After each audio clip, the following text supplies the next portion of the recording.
నమస్కారం. ఈరోజు ఒక చిన్న నీతి కథ. ఒక గ్రామంలో ఒక కుర్రాడు ఉంటాడు. అతనికి మంచి ఫ్యామిలీ ఉంటుంది, మంచి స్నేహితులు ఉంటారు, కావలసినన్ని బొమ్మలు అన్నీ ఉంటాయి. కానీ అతనికి ఒక చిన్న అలవాటు ఉంది. ఎప్పుడు ఇతరులని తప్పుగా అర్థం చేసుకోవడం, తప్పుగా ఆలోచించడం, అనుమానపడడం ఇతనికి అలవాటు. అయితే ఈ పిల్లవాడికి వాళ్ళ తాత ఒకరోజు ఒక చిన్న బొమ్మనిస్తాడు.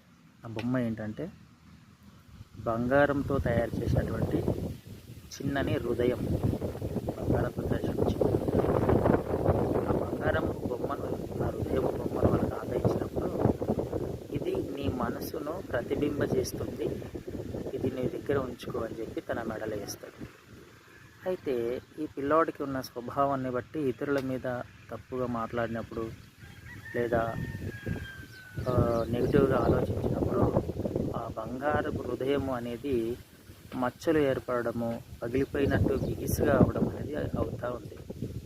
కోపపడినప్పుడల్లా ఇలా జరుగుతూ ఉంటాయి.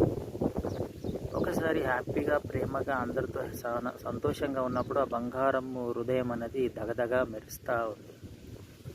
ఈ విధంగా జరుగుతున్నటువంటి కొన్ని రోజులకు ఆ పిల్లవాడికి ఆ హృదయం, మా తాతయ్య ఇది నీ మనసులకు ప్రతిబింబింపజేస్తుంది అన్న విషయాన్ని గుర్తు చేసుకొని తను ఎక్కువసార్లు ప్రేమగా, మంచి స్వభావంతో, ఇతరులతో ప్రేమ స్వభావంతో ఉంటూ మంచి మాటలను, మంచి ఆలోచన విధానాన్ని కలిగి ఉన్నప్పుడు ఆ బంగారము దగదగా మెరవడాన్ని, ఎప్పుడైనా తను నెగిటివ్గా ఆలోచించినప్పుడు ఆ బంగారు హృదయం అనేది బిగుసుకుపోవడం గమనించి, ఓహో తాతయ్య నాకు ఇది నీ హృదయాన్ని ప్రతిబింబింపజేస్తుంది అన్నమాట ఇది అన్నమాట. అంటే నాలోని ఆలోచన విధానాలు, నా స్వభావము ప్రేమపూర్వకంగా ఉంటేనే నేను ఇతరులకు బంగారంలాగా దగదగ కనబడతాను.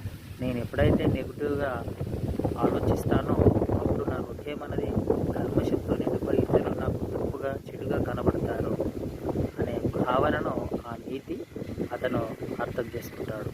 ఈ విధంగా ఈ కథ ఆ చిన్నని హృదయానికి